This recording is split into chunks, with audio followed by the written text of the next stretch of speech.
Character Building by Booker T. Washington. Chapter 9. Calling Things by Their Right Names. A few evenings ago I talked with you about the importance of learning to be simple, humble, and childlike before going out into the world. You should remain in school until you get to the point where you feel that you do not know anything, where you feel that you are willing to learn from anyone who can teach you. Unfortunately, there are many things here in the South which tends to lead away from this simplicity to which I have referred. There is a great inclination to make things appear what they are not.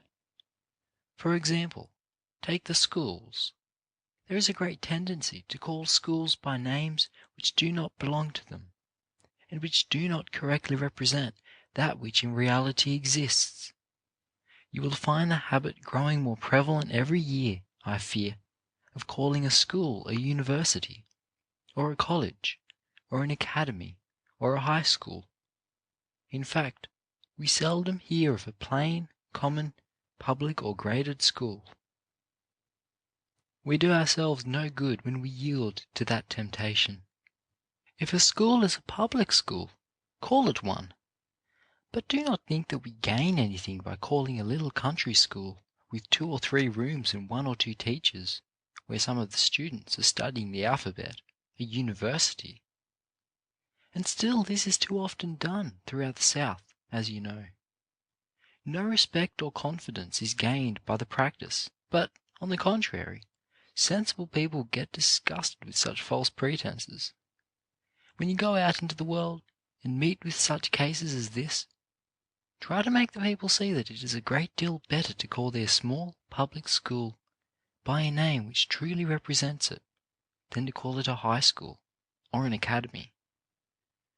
I do not by any means intend to say that schools do not have the right to aspire to become high schools or colleges.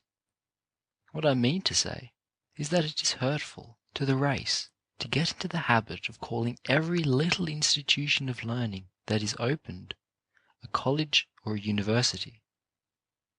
It weakens us and prevents us from getting a solid, sure foundation. Again, we make the same mistake when we call every preacher or person who stands in a pulpit to read from it, doctor, whether or not that degree has been conferred upon him. Sensible people get tired of that kind of thing. The degree of Doctor of Divinity was once held in the highest esteem, and was conferred only upon those ministers who had really become entitled to it because of some original research or other work of high scholarship. Among highly educated people this rule holds still. But today, especially in the South, many a little institution that opens its doors, calls itself a college or a university, is beginning to confer degrees and make doctors of divinity of persons who are unworthy of degrees. And sometimes, should these persons fail to get an institution to confer a degree on them, they confer it on themselves.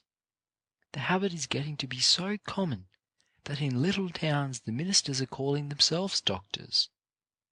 One pastor will meet another and say, "Good morning, doctor," and the other, wishing to be as polite as his friend, will say, "How are you, doctor?" And so it goes on, until both begin to believe they really are doctors. Now this practice is not only ridiculous, but it is very hurtful to us as a race, and it should be discouraged. Much the same criticism may be made of many of those who teach. A person who teaches a little country school, perhaps in a brush arbor, is called professor. Every person who leads a string band is called professor. I was in a small town not long ago, and I heard the people speaking of someone as the professor.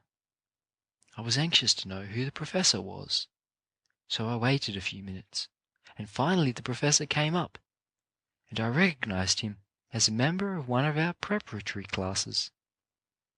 Now don't suffer the world to put you in this silly, ridiculous position.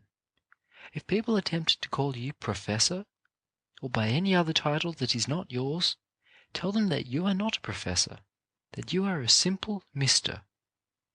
That is a good enough title for anyone. We have the same right to become professors as any other people when we occupy positions which entitle us to that name, but we drag that title, which ought to be a badge of scholarship, down into the mud and mire when we allow it to be misapplied. We carry a similar kind of deception into our school work when, in the essays which we read and the orations which we deliver, we simply rehearse matter, a great deal of which has been copied from someone else.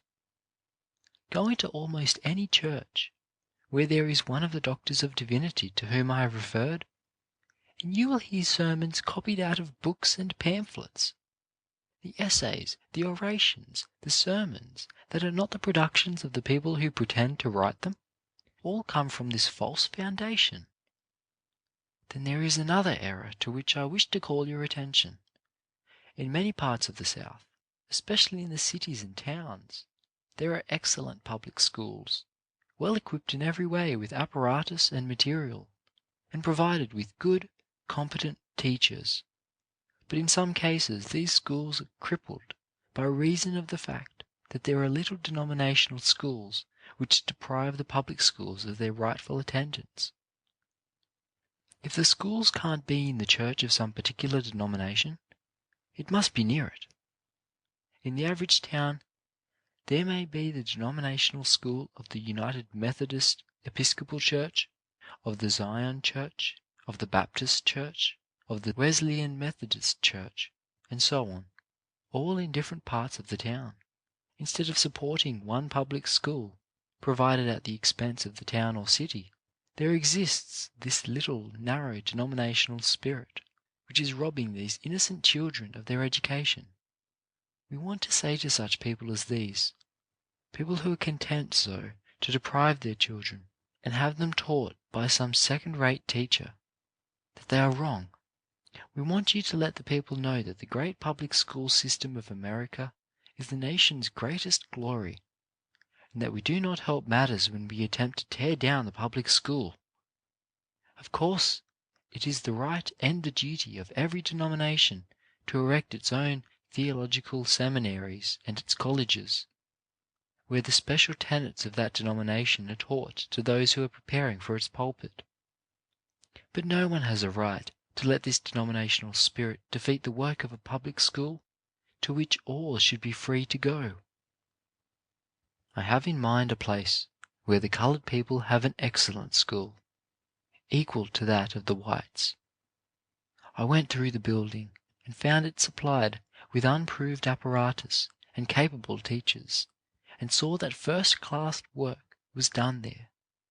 Later, I was taken about a mile outside the city, where there was a school with all incapable teachers, and some 60 or 70 pupils being poorly taught. Here was a third-rate teacher in a third-rate building, poor work, and the children suffering for lack of proper instruction. Why? This was simply because the people wanted a school of their own denomination in that part of the city. Now you want to cultivate courage and see to it that you are brave enough to condemn these wrongs and to show the people the mistakes which they make in these matters. I mention all these things because they hinder us from getting a solid foundation. They hinder us, further, in that in many cases they prevent us from getting the right power of leadership in teaching, in the work of the ministry, and in many other respects. Wherever you go, then, make up your minds that you are going to make your influence felt in favour of better prepared teachers and preachers, in better preparation of all of those who stand for leaders of the people. Just in proportion as you set your lives right in this matter, will the masses of the race be inclined to follow you.